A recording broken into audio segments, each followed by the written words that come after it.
you for coming to my talk. So this evening, I'm going to talk about what the world might look like in 2034, which is about 10 years from now. So before I start, I would like to, because why I want to pick up this subject area, because I want to explore the future opportunities of consultancy using AI. I gather some of you are already working in the consultancy sector, so you might be interested in knowing what's the trend and direction the consultancy market is heading to. So a little bit about myself. My name is Kitty Hung. My background is computer science and technology. So I got my PhD in computer science in 1999. And in the first 2 years, I stayed in academic. I work as a postdoctoral research fellow and technologist. But then after that, I realized that I quite like working with people. I quite like identifying pain points for customers, and I enjoy problem solving. So I make the very bold move to the industry to become a business analyst in the telecom industry. And I moved to central government and stayed there for 15 years. I moved back to the private sector, and I work in the consultancy market, working in various kind of projects, insurance, local government, central government, Internet of Things. We have an echo here. Infrastructure, military, defense technology, transportation, aviation, what have you. So in February this year, I published my first book called Business Analysis in the Era of Generative AI. When my book came out, it was the first of its kind, linking between business analysis and generative AI. So I guess maybe people were a bit interested and intrigued about what I was going to say in my book. So my book, fortunately, very lucky, it reached to the Amazon #1 bestseller chart in 2 categories, the computer science category and the business skills category. So currently, I'm preparing my next book. And this talk is kind of the summary, the idea of what I have been gathering as my next book project. So I asked myself a question, what the world might look like in 2034? Will we see a city like that with all these tall buildings and all this infrastructure? Will we see that? And in 10 years' time, will we have a flying car? I love that because I would like to have a flying car to commute from one place to another because I really hate traffic jam. And will I have housework robot doing all my cooking, cleaning, laundry, and then I was lying in the bed and chilling and enjoying my life because my robot is doing all my housework. And will we realize our dream to settle in space in 10 years' time? Elon Musk might tell you yes, but I don't know. And it's only my vision. As you know, in the world currently, with climate change and pollution, we have a lot of unexpected weather and natural disasters. So I'm thinking, will we in the future will tackle all the climate change problem, and the blue sky is back, and we have the green environment, very sustainable lifestyle? Will we? And will we have a smart city like that? Buildings still floating on the water, and then with flying car flying around. So with this infrastructure, we'll be able to be resilient from earthquake or flood or droughts because it's floating on the water. And will we have abundant food and water so that in some areas in the world we don't have food and water insecurity, because we have the technology to improve farming. So we make sure food can feed everybody on this planet. In 10 years' time, will I see a wheelchair user walk again? It's always my dream that I want to, in my lifetime, I want to see a wheelchair start walking again with the technology and also drug discovery as well. So I don't know whether we will realize this vision. In 10 years' time, in the world, globally, countries, instead of beating up each other, we live in peacefully and in harmony. And people, instead of going out to the street to protest, they go out to the street, they dance, they clap their hands, they're happy because we will have a global peacefulness. So this is my vision about the world in 10 years' time. And apart from the joking housework robot and the flying car and space migration, I want to leave the funny side apart. I want to focus on the more serious note. It's in the world, we are facing some global issues currently. We have to tackle climate change. I mean, it just recently in Spain, in Valencia, the flood, is very devastated because they did not expect a 1 month of rain in 2 hours. How can any government prepare for that? It's definitely not the local government's fault. It just happened so suddenly. We have earthquake earlier this year in Japan. There's an earthquake disasters. It caused a lot of lives and damaged a lot of buildings. Food and water shortages caused by too much water or too little water, drought or flood. And you may say, well, in this day and age, nobody is hungry, but it's not true. There are people, even in America, there are people hungry because they cannot afford the food price, food stock, that's it. And there are people eating pet food, dog food, because they are cheaper. So it is happening in this day and age, 21st century. Energy shortages, because of the political situation in the world, there are limited supply of energy, then they're causing energy price gone up. Because the supply is low, that's why the energy price has gone up. Pollution, I covered that earlier. Pollution is really affect our health. Children, they have asthma because of the air pollution. And people get illnesses because they drink dirty water. So pollution is a big issue in the world globally. Crimes and disorder, yeah. You don't go out of your house without locking your door. You don't leave your car without turning off your ignition. You always carry your mobile phone with you. Even you go to toilet when you are in a restaurant, because we are worried, we feel unsafe in the world. And cybersecurity, it is basically the crime happening in the digital world that we still need to tackle. And all this scamming and all this cyber attack like phishing and denial of service and bad hat SEO, all these criminal activities happening in the cyber world. Economic inequality, there are still people living under the poverty line, and also healthcare and drug discovery. And the clip before is we still don't have a cure for cancer or terminal illnesses like Alzheimer's, dementia, and other motor neuron diseases. We don't have the cure. So we're losing family and friends.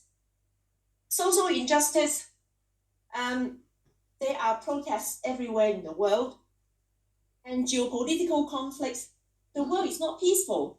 There are spots in the world Russia, Ukraine, Israel and Gaza, Syria and Middle East, Iran, Iraq, all these hotspots in the world, they're still there.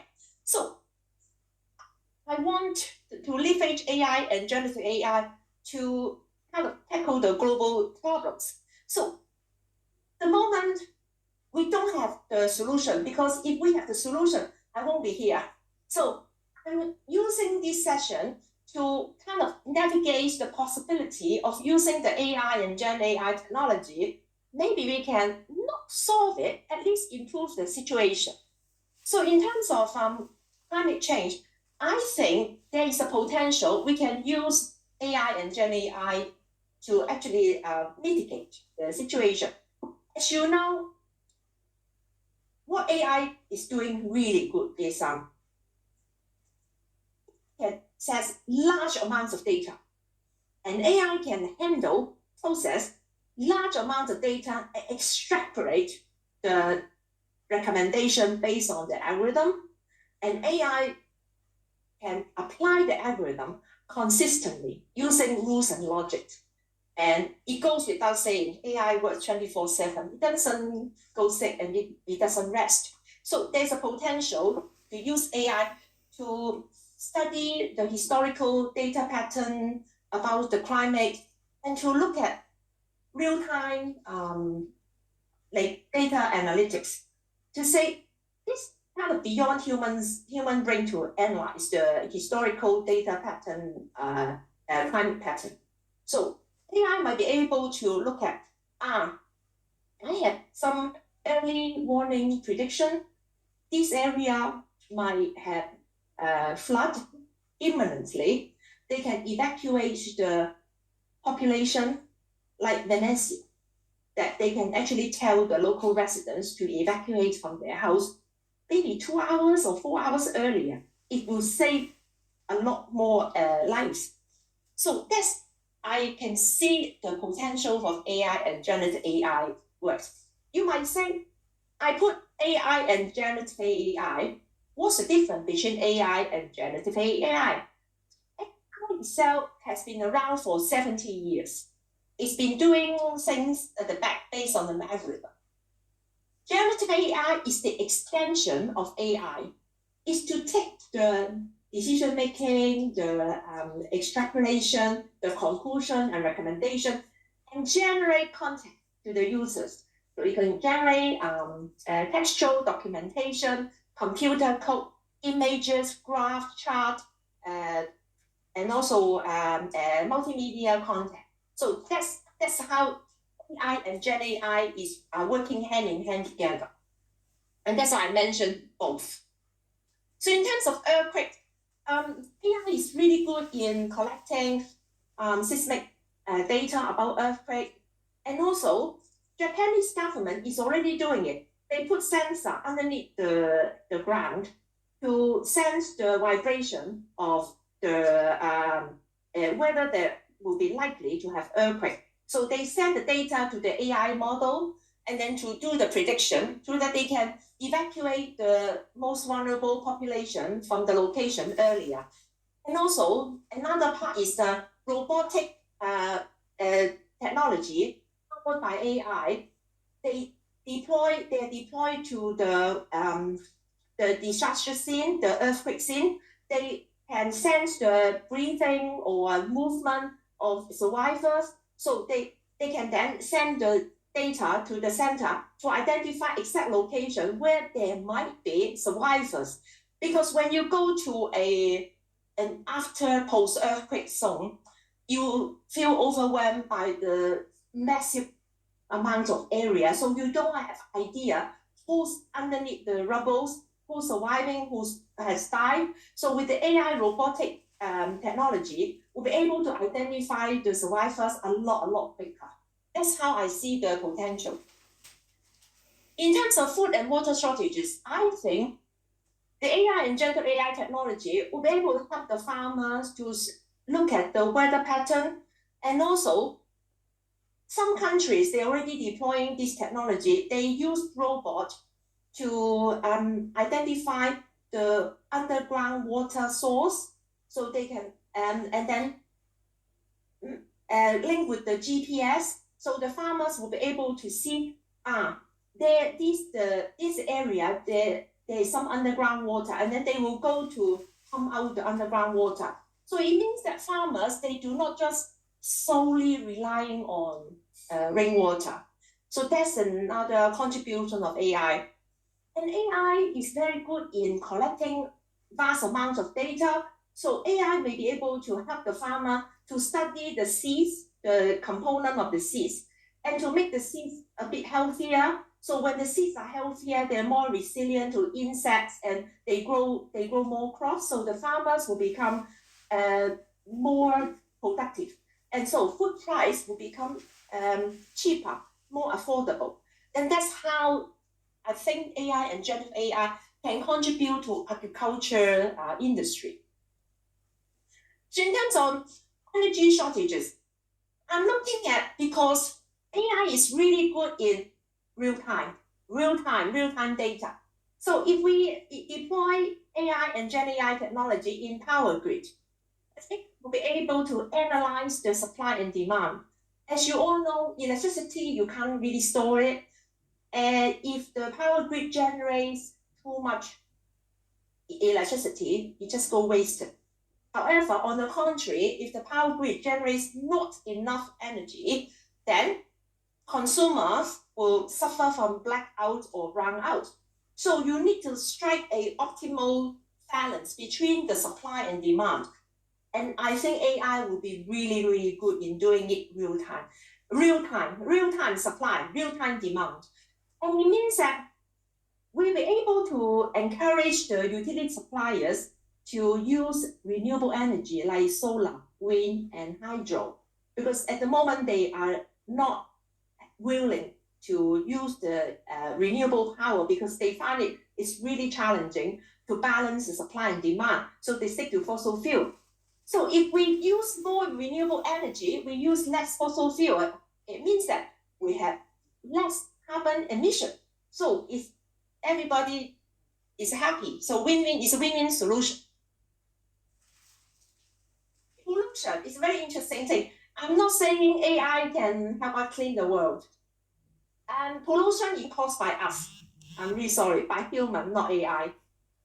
So what AI can do is we can use the satellite image powered by AI to identify exactly what area generating polluted air. And then we can also install the sensor in the river, ocean, and soil to test the quality, the polluted level of the water and soil, and send this data real time to the AI system. And governments, authority, law enforcement authority will be able to identify exactly where the air pollution is generated from based on the satellite image, and where the water pollution and soil pollution, because pollution is caused by mostly by factories. So the government or the local authority will be able to attend the location, say, we need to find you, or you have to stop doing it because this is the evidence that you have polluted the river, you have polluted the farmland, or you have polluted the air.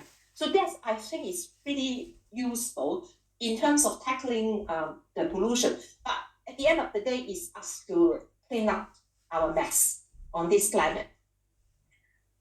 In terms of crime disorder, I work in the police for 15 years, so in fact, the police have been trying to use predictive policing for a long, long time, even well before the ChatGPT, generative AI. So what they do is they use historical crime records, and then they collect all the historical crime records, and then they use AI to do analytics to see this area slightly to be have high crime in what day, week, or time.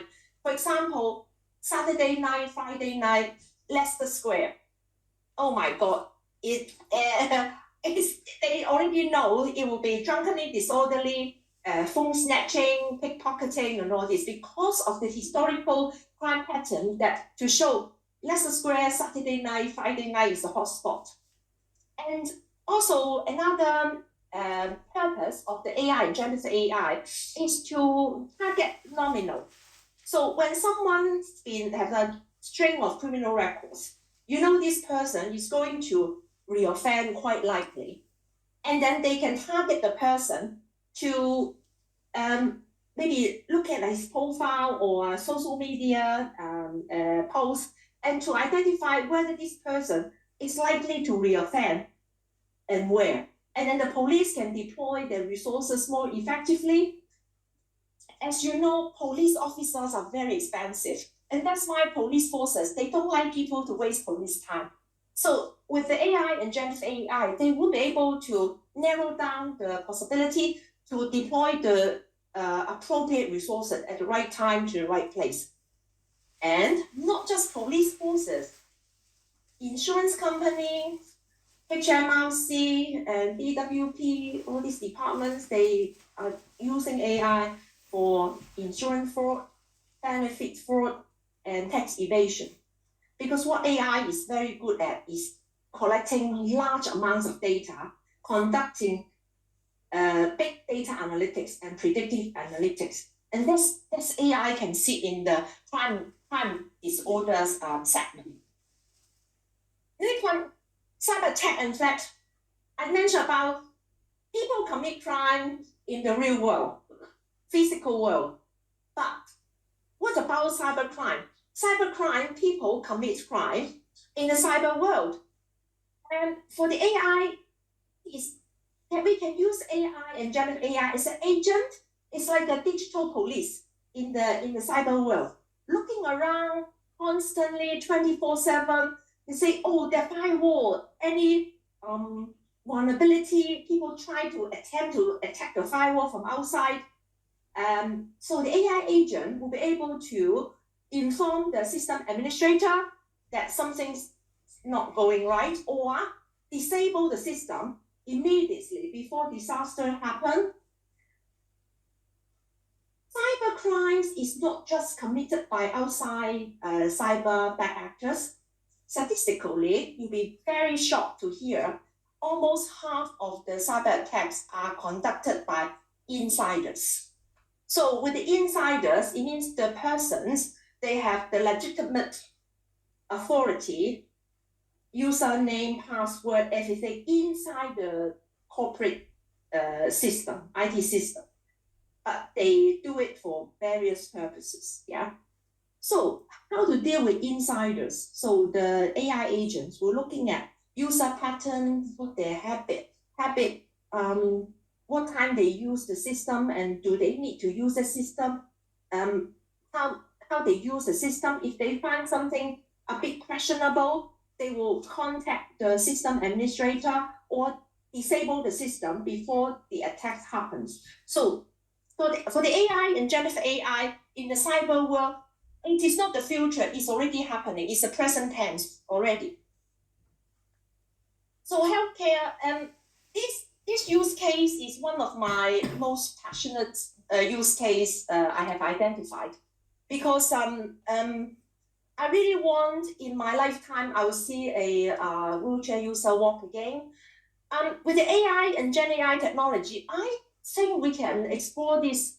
For example, we can use the AI and Gen AI to identify the more personalized, customized treatment to patients. And also with the Gen AI, Elon Musk is already doing it. Elon Musk, you planted the chip to a guy's brain who is paralyzed, the whole of the body from the neck down. So this guy, he has the microchip on his brain, and he just use his thought to move the character in the computer game without even saying a word. He uses thinking. So maybe the next version, he'll be able to do something more physical. So I can see from my AI and Gen AI lens, we'll be able to maybe find something to produce some synthetic limbs, arms or legs. And these synthetic limbs have the communication between the brain in the brain chip and the synthetic limbs. So when the chip communicates with the brain, so the wheelchair user said, I want to walk. And then the chips command the synthetic limbs to stand up. And the synthetic limbs actually walk on behalf of the person, controlled by the person's thinking. So I think that this is already in development. So I would like to see it happens in maybe not in 10 years' time, maybe a bit longer. Another one is drug discovery. It's very good in collecting large amount of data. So it means that it has the capability to look at the chemical compounds among drugs, among medicine, and to come up with some kind of formula to cure the diseases that we are currently unable to tackle. And also, one other thing is because AI and Gen AI can handle a lot of data, we'll be able to provide some personalized treatment based on the patient individual genetic build-up, the patient's medical record, the patient allergy record. So, I mean, in this world, we all look different, slightly different. It means that we're all different. So why can't we have the personalized drug treatment to personalize us to this drug is only for Kitty Hung and not Shoha. I think it's possible. And then, so what's the consequence? The consequence will be we will have the very effective drugs to treat the patient, maximize the recovery, but minimize the side effect. So that's my more optimistic view of that. So that's the drug discovery. So in terms of economic inequality, I'm not saying AI can make rich people give some money to poor people. It's not like that. It is I look at from the AI technology viewpoint is we can collect data, inequality data. There are parts of the world people have problem accessing to housing, education, food, and everything. So where are these people, and how much they what's the obstacle for them to access to these facilities? So the AI can collect all this data to target to area or the where they are, and then to produce the evidence to lawmaker, politician, government. They say, hey, we got this evidence that these are the people who cannot access to healthcare, education, food, and housing. And then the government need to do something because the government say, yeah, we will do it. But then they don't know where. We don't know where these people. They don't know how to target these people. But with the AI, we have the report to say that you have to do it. This is the report, black and white. You have to take some action. And that's how I think AI and Gen AI can contribute to narrow down the economic inequality. Hopefully, we will have a more inclusive world. Social injustice. There are evidence in the world that in the societies we have discrimination, we have bias, and we don't have a fair justice system. So what we can do is we look at all the historical court hearings, the historical and the court decision, and the historical prison sentence and their treatment, all this data, structured and unstructured. And then we can come up with the analysis that, yeah, these people with certain ethnic minority background, they are being treated less fair than the people in a white background, whatever. But AI can produce the evidence. That's how AI can. And so we have to report to alert the law enforcement, policy maker, and politicians. And then they have to do something about it. So lastly is geopolitical conflicts. Cannot make Putin withdrawing from Ukraine is not the theme of this talk. What I want to say is how we can use AI and Gen AI in terms of to mitigate the geopolitical conflicts in the world. So we can look at the historical conflict data all the way to World War I, the last 100 years. And then look at what the patterns, what the incident happened would likely to trigger a bigger conflict. A bigger conflict would likely to trigger international conflict. An international conflict would likely to trigger a world conflict. And that's how AI would be very good in analyzing all this data. As you know, history repeats itself because human behavior is quite similar. It's like if you wind me up, I wind you up, and all this, and then we escalate to a very unpleasant situation. So what AI will do is collect all the historical data, identify the hotspot, the patterns, and the possibility and likelihood that will lead to a worse, bigger conflict. We produce to global leaders, United Nations, NATO, G20 nations leaders, and say, well, it's your job to make the world peace. Here's the evidence. Do something about it. Do not escalate to bigger conflicts. Do not let this country beat up another country. You need to do something about it. And that's how I think the AI can add value to the global, to mitigate the global conflicts. So I have identified the 12 use cases that I think I call it sector-specific vertical problem solving. Because for a very, very long time, people treat AI and generative AI as like horizontal. Yeah, it generates some nice images to me. It generates some nice poem. It generates some funny jokes to me. And it helps me save my time in doing this and doing that. It improve my productivity, but it's all horizontal.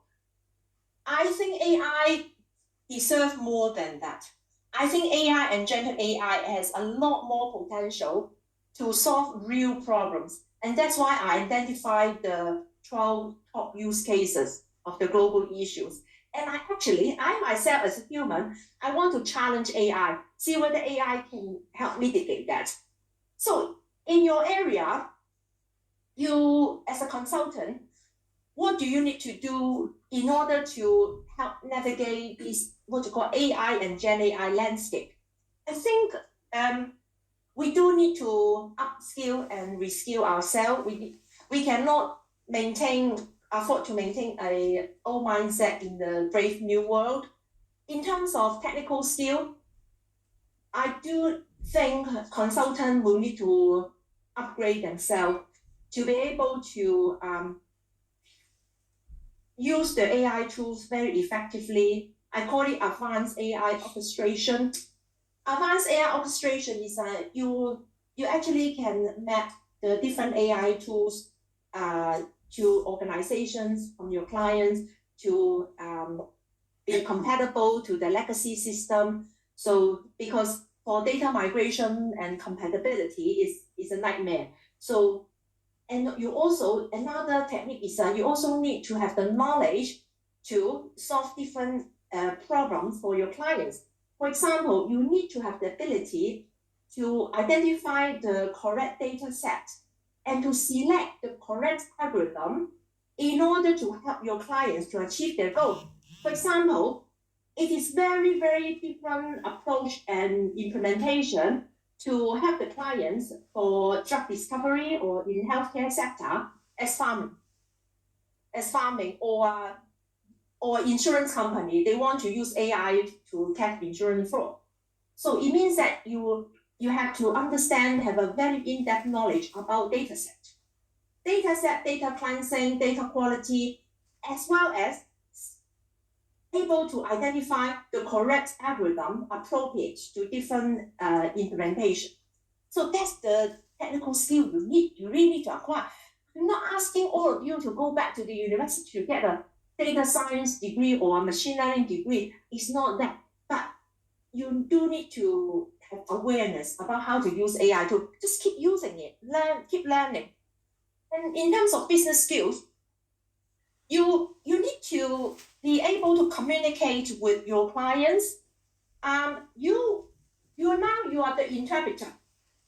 You can speak AI language with the technical implementation community, and you can also speak business language to CEO, C-suite executive. So you are the interpreter, you are bilingual. So as a consultant, the challenge of consultant, we always have to be better than our clients. We always have to maintain in front of the curve. If our client is smarter than me, I won't be able to keep my job as a consultant. Consultant, because we are more knowledgeable than our clients. So we do need to do some work. In terms of core attributes, core attribute is not a skill, it's a mindset. You have to maintain a growth mindset. Open-minded, not stubborn. Don't resist and be courageous to try new things.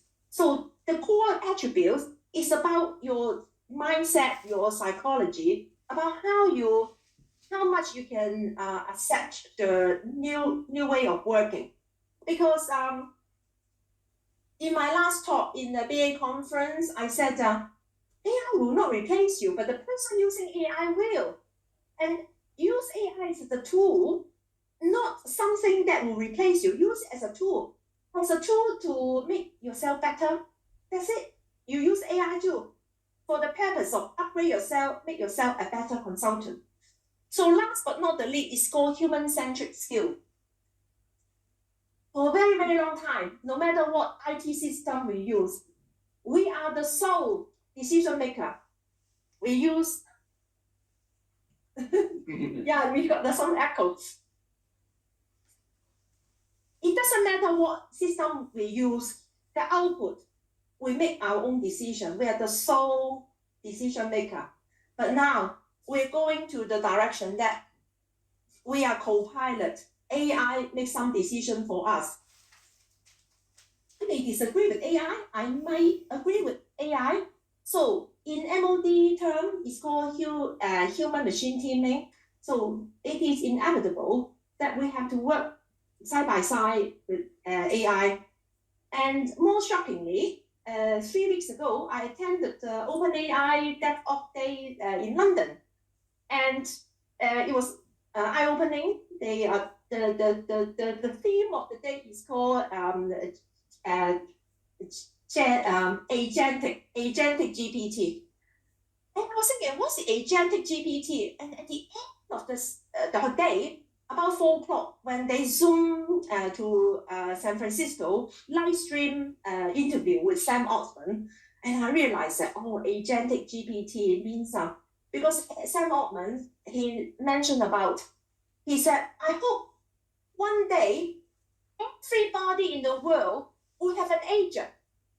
So the agent not just generate content to you, but also do stuff to you, the agent. And in the 2 demos on that day, they use real-time API agent, agentic GPT. The first demo, they prompt a drone to take video of the venue. So it's always the drone. They did it from scratch. They prompt with natural language. They just prompt and then the generative AI generate the code and then execute to a capability to make the drone taking video. And then the second demo, the agent helps the guy book hotel and book food from the restaurant. And they just do it, they just did it live in front of us. So that's the direction we are going to be working hand in hand with the AI tools. So I call it human-centric skill. So what I want you to pay attention is when you work with AI, you need to exercise your human oversight and decision loop. If you do not agree with AI, disagree with AI, because AI is very good in producing to you a very convincing lie. A lot of people, they already kind of fallen in the trap, and that when generative AI coming up with something, oh my God, it's really good, but it's fake. It's just hallucination. So we need to have the capability to identify AI hallucination, misinformation, and also we need to be able to have the distillation. They call it distillation. Is to avoid the hallucination, to make the AI the content to have a more relevant and better content. So that's the future of consultancy sector. In these 4 segments, I would like to draw your attention. And if you don't know, it's your choice, but I would like to quote some historical events that if you don't embrace the new technology, what would be the consequence? So back in the 200 years ago, during the Industrial Revolution, there were machinery invented. One of the machinery is called irrigation. So the farmer on the left-hand side, he deployed the irrigation machine to water the plant. But the farmer on the right-hand side, he said, no, don't do it. I water it myself. So he put the water in a barrel and then he just move around and water it. So consequently, as you know, I don't have to tell you, the farmer on the left-hand side, he water a lot more plants and more quicker, and he can cover bigger area because he save a lot of time. As a result, he had more crops. He becomes very rich. But then the farmer on the right-hand side, he became less competitive. Put it this way. So you might say, well, it's 200 years ago, it's too long. Any more modern examples I can show you? Yes, I do have a few modern examples. Are any of you old enough to remember Kodak? Oh, you look very young. So, growing up, you go to the shop to buy the film roll, and then put in the camera, and then we all like Kodak. It's really good quality. And then when digital technology came out, Kodak said, "Oh, we are the giant of the photography. We're not interested in what the digital. The digital is not good quality." But on the other hand, Fujifilm, the Japanese company, they at that time they were the competitor of Kodak. They embraced the digital photography. They produced digital cameras and the storage, the what's called memory chip, memory chip, and they basically they reinvent themselves as a digital photography giants. And you know what happened? Kodak went bankrupt. Rank Xerox. Anybody old enough to use Rank Xerox again? So I used Rank Xerox in my first job as a teenager, summer intern or something. Xerox, there's a time when I say to use Xerox, I mean photocopier. So basically, people call photocopy as a Xerox.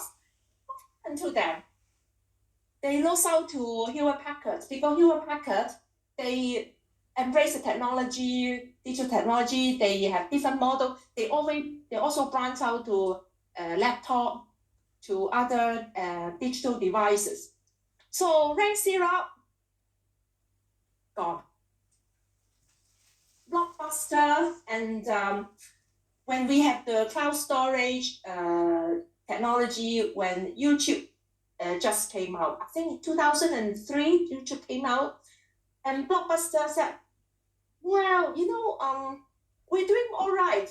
People still coming to our shop to rent DVD, no problem. So they didn't do anything.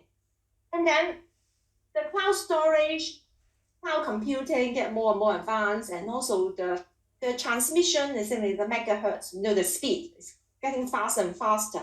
And then Netflix starts quietly into the market. Everybody's now streaming. And what happened to Blockbuster shop? Unfortunately, they disappear all over the world. BlackBerry, once upon a time, BlackBerry was the most used mobile phone in the world. And when iPhone came out, I think 2006 or 2007, BlackBerry thinks, well, my customers, they prefer physical QWERTY keyboard. Because we listen to customer, when the customer like QWERTY keyboard, we can't take away the QWERTY keyboard, so they did nothing. And then what happened? People say, well, oh, try the touchscreen, the smartphone, they find it, oh, it's nicer than QWERTY keyboard because it's more flexible and with more functions. Unfortunately, research in motion, they just disappear. And last but not the least is Nortel. Nortel used to dominate the whole world, like backbone infrastructure, communication. Nortel, massive giant. But over the years, they didn't invest in R&D, research and development, and they just lost out to Nokia, Ericsson, Cisco, and Huawei. I think Nokia and Ericsson, I want to commend. They are very commendable that when they realize that they smell the gunpowder from Apple, they said, no, we have no chance. They stopped their mobile phone production. So they reinvented themselves as a backbone infrastructure communication company, using the similar engineers, their knowledge and expertise to do that. So history repeats itself. If we do not embrace AI, if we do not reinvent ourselves, if we do not upskill, upgrade ourselves, we probably be either one of the Blockbuster or Kodak or Nortel.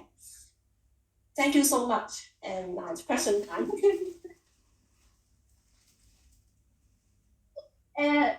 Antonio, any question from the...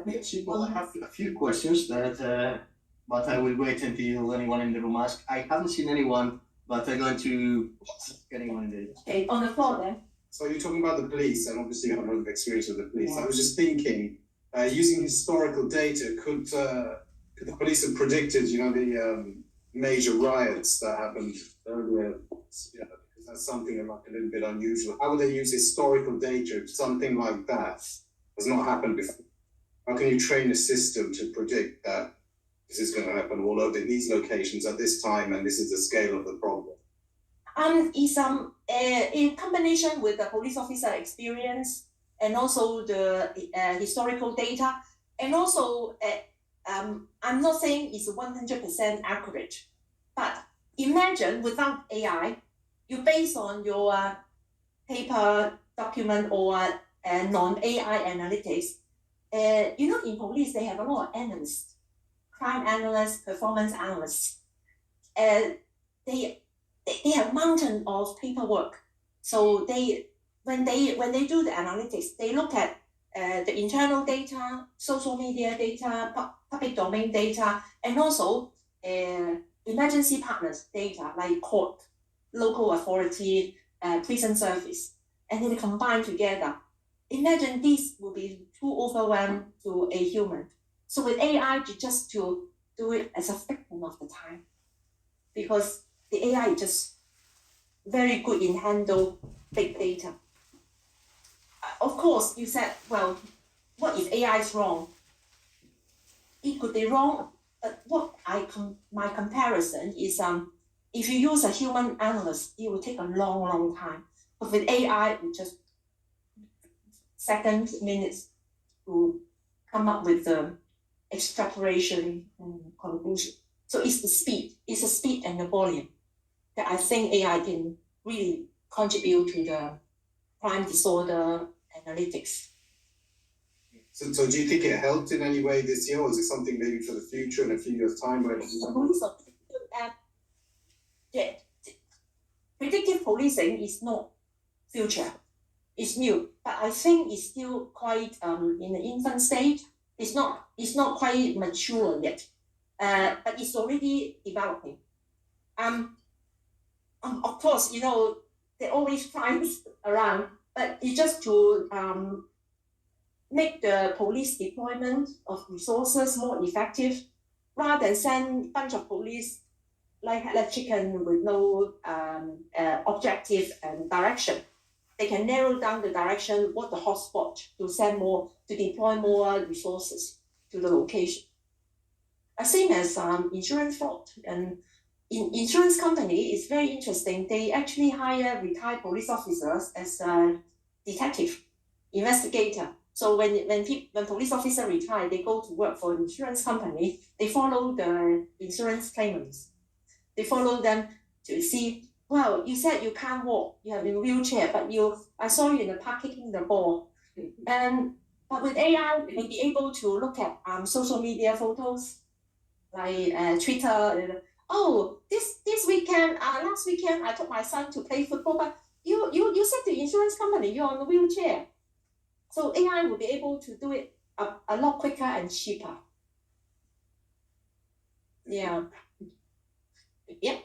But for the crime stuff, I actually doubt it because you know that for the AI, actually that is doing large amount of data analytics. Okay, then how to predict those crime mainly would be by social media or the behavior of those person. That would be a lot of personal data. Then the privacy stuff that as a citizen that we all worry about because the current crime prediction things is already happening, right? Yeah, and then you know that the China, okay, they are force and order. The main thing I'm worried about is about the justice system because you know that there will be false alarm for AI. And then nowadays, people think AI is something. They think that AI would be 100% right. In my company, there's quite a lot of colleagues. They think that is 100%. No human oversight and decision look. No. Oh. So that is problematic for some projects. Okay, because they use AI to do some project Coding stuff, codings. Yeah. So that's the problem that I'm worried about. Maybe it is not something about AI, maybe the legal system, the politician, or the things that have to be changed to fit in this new world. It's a very fantastic question because you worry about in this democratic world, we are not China, we are UK, we have a democracy, we vote for our prime minister and their party. If police is too invasive to look at people's private life, like social media, there will be some kind of data security or data privacy. I would say like on a moral ground, because when someone willingly put something on their social media and put there's no lock, no padlock, it's like open, then it's actually totally legal to see someone. I mean, LinkedIn is open and X is open and Facebook. Okay, you can send me open because you can always unlock the padlock. Yeah, it's not illegal, but I respect your question. It's about respect of people personal life. Yeah, I mean it is a good question. I mean, in fact, I don't have an answer. But we need to pay attention to there's some way between the scale between the power of AI, the function of AI against the ethics about people and the citizen. Yeah. Yeah, good question, but no answer. Yeah, we have one question online, but Okay, for and then after online question. Yeah. So how you've been? I've been hearing you talk about these things for about a year. Presumably you're talking to your colleagues about them as well. Are your colleagues following you? And you can generalize it away from your own company, but I mean, are our consultants following the ideas that you are suggesting? I mean, actually, to your surprise, a lot of people in the consultancy sector, they're quite laid back. They Number one, they said, well, my client is government sector and national security. The data is very secret, very proprietary data. They are not in a hurry to deploy AI yet. So I have this contract for the next 5 years. So in the next 5 years, we just do whatever because they won't deploy AI yet. So they're quite laid back. But I'm thinking, what if the client change their mind? What if the client change their roadmap? And what if the client change their priority? All of a sudden, they said, yes, we're going to deploy AI, and then all of a sudden, you don't have the skills to prepare because you are behind the curve.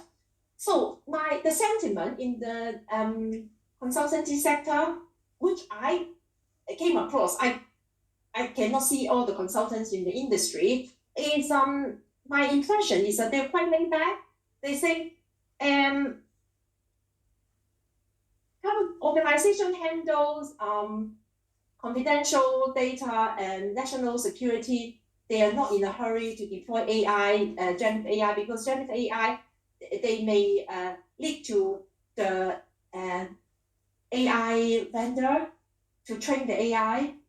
So, but they do not understand that there are two versions of generative AI, the playground version and the proprietary version, the enterprise version. The enterprise version stay inside the firewall, up to the corporate data. So it's like you install SharePoint. It doesn't mean that Microsoft knows your content, yeah. But then the sentiment in the sector is OpenAI is not safe. ChatGPT is not safe because it goes to internet, and then all the prompts between the user and the machine will be used to train the data, become smarter and more clever. And I probably, when I speak to someone, they think I'm crazy. They think I'm just over worried about the world. They think I am a futurist rather than a consultant. Yeah, that's the impression that's the feedback I got from. But I just want to share with people. I mean, some people may support me and to embrace the challenge. Have I answered your question? Yeah. Okay, online. I would also reckon that today you come in both. You put in yourself both hats because you are talking about the future, right?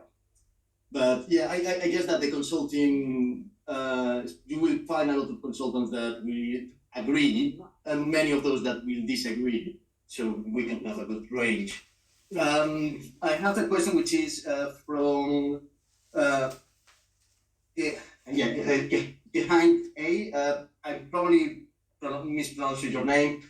If the question is not, if I'm not reading properly the question, please feel free to turn your camera on and share the question online. But basically, the question is, what is the potential scale of the risk associated with bias in the underlying data from which the AI models or solutions are developed from on sectors such as policy?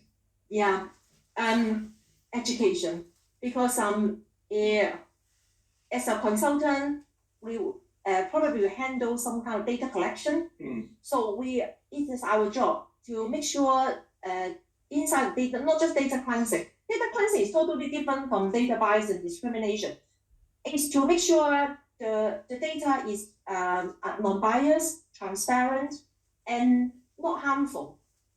So because AI can't think, it is us who manage the data set, because we provide services to clients, end-to-end services, from strategic goal to requirement capturing to implementation. So part of our job is to analyze the data, collect the data, and also to select the appropriate algorithms to support the organization's business or nature. So my simple answer to the question is education.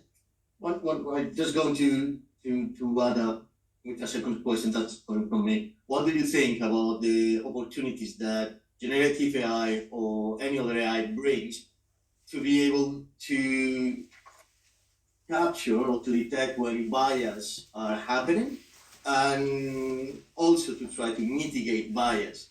So one data, in many cases, is going to be biased. If we have a population, and the underlying population, for example, we stop capturing things like ethnicity, or we don't capture things like gender, but the things that we capture underlying in the data show that if the data is biased already, if we have discrimination, the data is going to have that discrimination.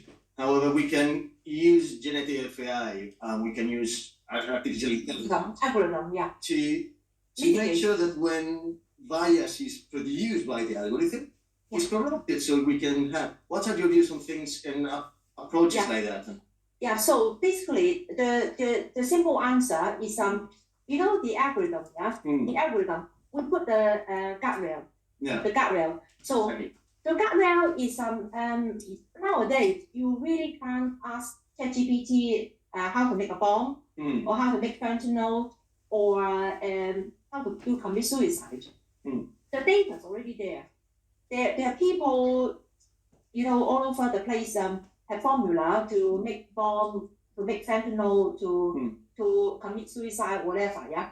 But then the guardrail will filter out that if it's an inappropriate command prompt, the guardrail will refuse to. I tried that. It's the response is I am unable to answer this question because it is harmful. So you're absolutely right. The data cannot control by us because the data is out and about, yeah. So the mitigation is we have to do the alignment, to make sure the alignment, the guardrail is in place so that the user will not get the inappropriate output from the data set. But in terms of public data, internal data owned by the organization, they should deploy analysts, consultant to make sure the data, not just data cleansing. Data cleansing is all about maybe the postcode is matched together into divide the postcode to make the data quality better. It's not. The data quality data is all about the content, whether it's appropriate, the content, whether there's any discrimination, whether there's any bias, or whether there's any transparency in the data. So if it's a corporate data, I think the data owner is the organization. They will be responsible and accountable for their own data. But for the internet data, we have no control. That's why we call ChatGPT playground. Yeah. A playground is a playground. That's why human oversight and decision look just so important. So important. So I've got a question from Andy. Recently read that they have introduced driverless taxis in California and Arizona. I'm concerned about the impact of AI on employment because that simply means that we could have driverless buses, trains, things. So, what are these people who are going to be out of work will be doing? Well, this is a history repeat itself. During the Industrial Revolution, some farmers they lost their job because it's a machinery automation. So what they did, just an example from Industrial Revolution because I read about it. They move on. They went to do something else. They start investigating the seeds. So they did quite some research and development to see how to make the seed healthier and less susceptible to insects. So they use their human intelligence to improve the quality of their crops and the seeds. And then that the tractor cannot do. Tractor can only out the soil, and then the irrigation machine can only irrigate the plant.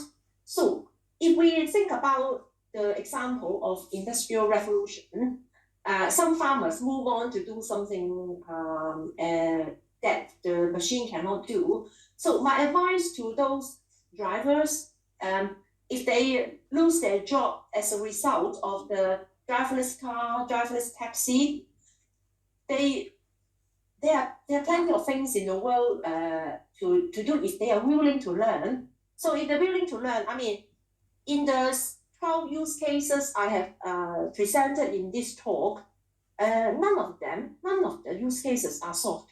None of the problems are solved. If all the problems are solved, then we will have the world with warless world, no war. We'll have everybody is healthy, live till 200 years, and we have plenty of food, and we don't have climate change. No, none of these problems are solved. So maybe these people, if they become displaced as a result of the autonomous vehicle, they may consider to reskill themselves to do something that AI can't do yet. So that's my kind of standard answer to you. But if they are like, oh, they're big pride and they've been driving a taxi for the last 30 years, they don't know how to reskill themselves, then it's another issue. So, yeah, but if they're 25, they still have plenty of time to learn, reskill themselves. I mean, I'm not 25, but I'm still learning. No. Can I respond to that with my favourite AI prompt? Yeah. Are you sure? So, another online question. No.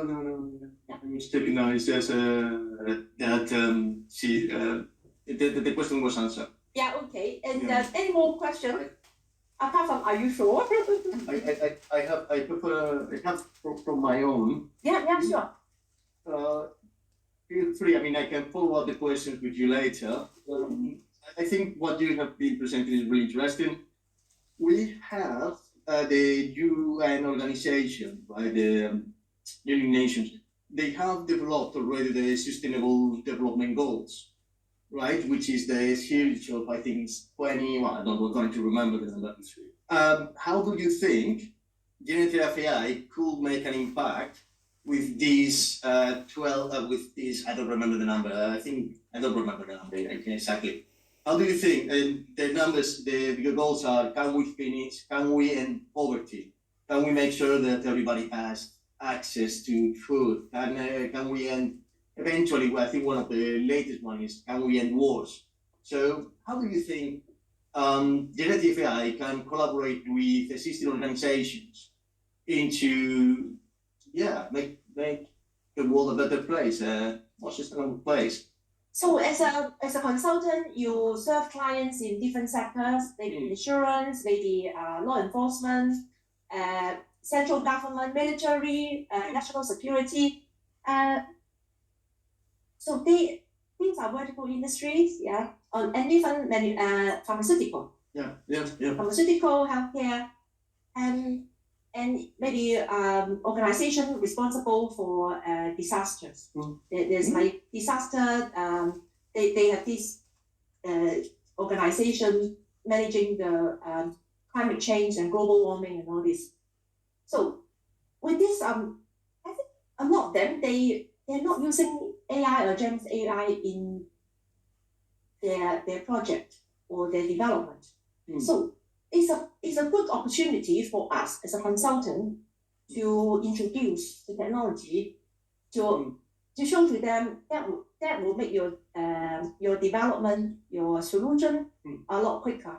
Yeah. Because we have this automation, and also I'm not just talking about the connective mental tasks. I'm also talking about physical tasks, like the robot deployed to earthquake area, the robot deployed into to catch the pollution, and also robotic limbs and synthetic limbs, arms and legs could be made to help disabled people walk again, move again. Yeah, so there are lots of opportunities. AI is the brain. And then the physical device, like autonomous vehicle, driverless car, and housework robot. Yeah, figure is doing deploying some robots for household and also in a BMW factory. And then drone for military, so they're physical, I call it Internet of Things, IoT, physical devices powered by AI. They can actually do physical tasks in the warehouse or in the hospital or even in the nursing home to help patients. So the beauty of that is these robotic devices, they can actually interact with human in natural language.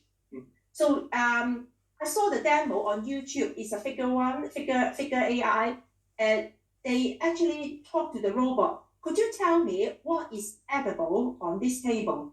And the robot pick up the apple and say to the person, this is edible. And then can you put all the trashes to the basket? And then robot just put the papers to the basket. So there is like you can use the natural language to communicate with robots. So imagine how useful it would be in the nursing home and hospital, in the warehouse and even building sites. Yeah. So So if you deep dive my 12 use cases, you will find hundreds of industries supporting that. So if I say healthcare, you're talking about nursing home, hospital, pharmaceutical, retirement house, and rehabilitation center, all these organizations. When you talk about crime and disorder, you talk about not just police forces, but also maybe intelligence agents and insurance company, tax office, and benefit social security department, DWP. So you're not just one use case that you branch out to different organization, different sector. I mean, the drug discovery, we talk about not just pharmaceutical, but also research, development, etc. Yeah, so the 12 use cases is just the top level. Still the same pattern.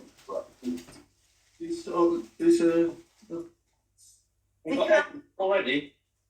Hello? Yeah, exactly. I don't fucking know. Huh? What's up? Yeah, I'm just kidding. What? Someone just There's someone in the line. Hello? Is that us? I was. Yeah, Charlie's gone. It's a question. No, I think it's So you have a And question? that's a new column of boys. Okay. Yes, you look very beautiful in your brand new blue college. Yes, Okay. yes, sorry. you did good work before. They congratulations, thank you very much. Appreciate the comments. Really nice question. Yeah. There's publications or websites or Well, she's not taking, maybe she's sleeping, people. or maybe the sound is off, maybe. Oh, She did not, so okay, I can share with it went to you. voicemail. Yeah. So I think it's her phone. not just on the internet. I come to these events. I learn from people, and I go to conferences, and I go to workshops, and I talk to people, and also I found that I subscribe some. It's running AI presentation. Oops, please clean up. I will when I get back. Okay. So someone maybe just turn on their microphone. So my favorite is actually the OpenAI and Topic website, because OpenAI actually have the whole training about prompt engineering. It's amazing. It's free, and then there's another channel called AI Search. AI Search is a newsletter. I subscribe tons of newsletter, and also LinkedIn. Pay attention to LinkedIn. So many content, many materials on LinkedIn. LinkedIn is good, and also not the subscriber of TikTok, but people said they learn AI from TikTok, from the creators. So social media, social media platform like X and LinkedIn, YouTube, and then newsletters, AI newsletter. You can search. You can actually ask GPT because GPT. Because I'm the version called GPT Search. So whatever I ask the GPT, it answers my question with the sources, with the citation. So I can just click the link to go to visit the sources. So that's how I would like to share with you how I learn. I'm not just learning on virtually. I like to learn physically, and that's why I like going to conference. I like attend events. I like networking because networking you learn from each other. You know, we go to every month and we go for a drink, and then in socially we can learn from each other. So don't just learn from online virtually. See people go to like support group and also BCS. Join BCS if you're not a member, because when you join BCS, I'm not trying to market BCS, but let me tell you, once you join BCS, you get all the notification about courses, seminar, event, and networking workshop and all this, and you meet people through the event. And because nowadays human touch is the only thing left, and you learn a ton from talking to people, networking. Yeah, and also, are you based in London? Yes. So in London, we have London, Central London, North London, and South London branches, and we frequently organize events for members and non-members. There is also an AI branch in. Exactly. Specialist group. Yeah, I'm the member as well. There is we're going to be doing another event next Thursday as well, and we bring in 5 speakers. Are you coming also, Kitty? Will you be? Yeah. If next week I should be able to do it. And also, there are people knowing more than me and you, and then learn from these people, mentoring, coaching.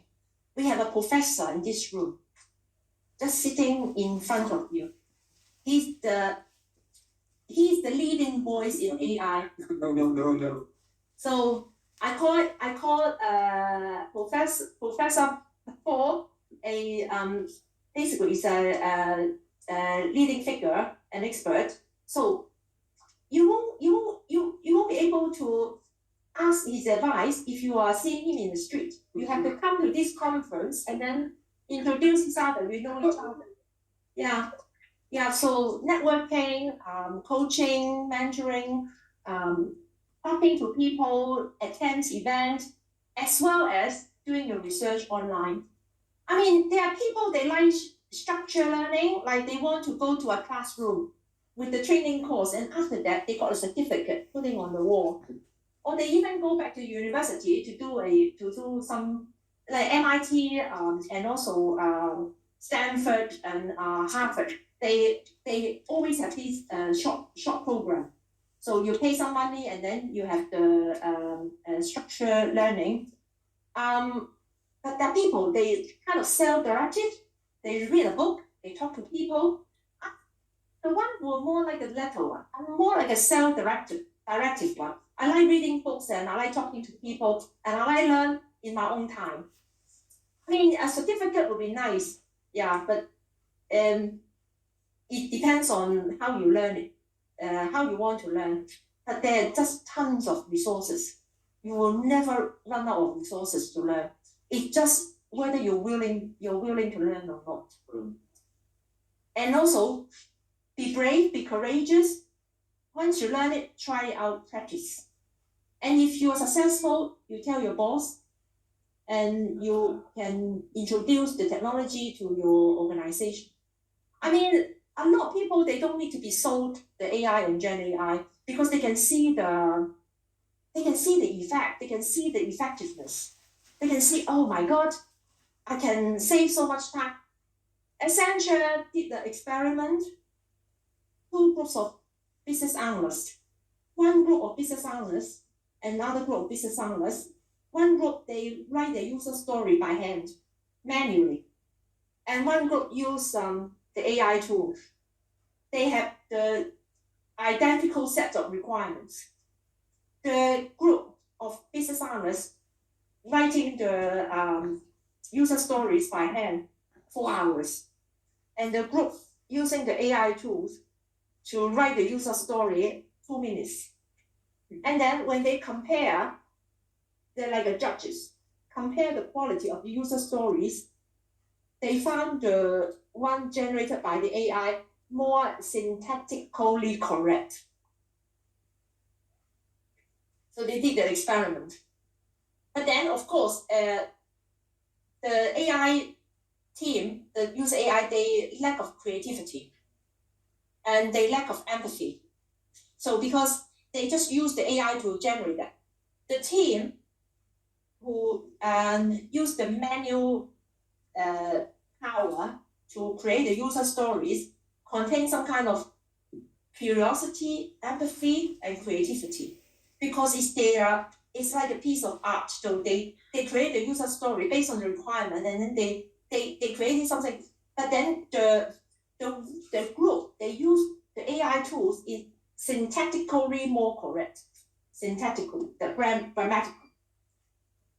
So from 4 hours, between 4 hours and 2 minutes. Yeah, that's the results. They because I attended the seminar that they actually presented the results to the audience. Oh, you have a question? Mark, but Mark, sorry. just with a big pizza left. This is all my Mark, okay. We don't have a question. Thank you very much for coming, and go out and then turn left, and the refreshment is waiting for you.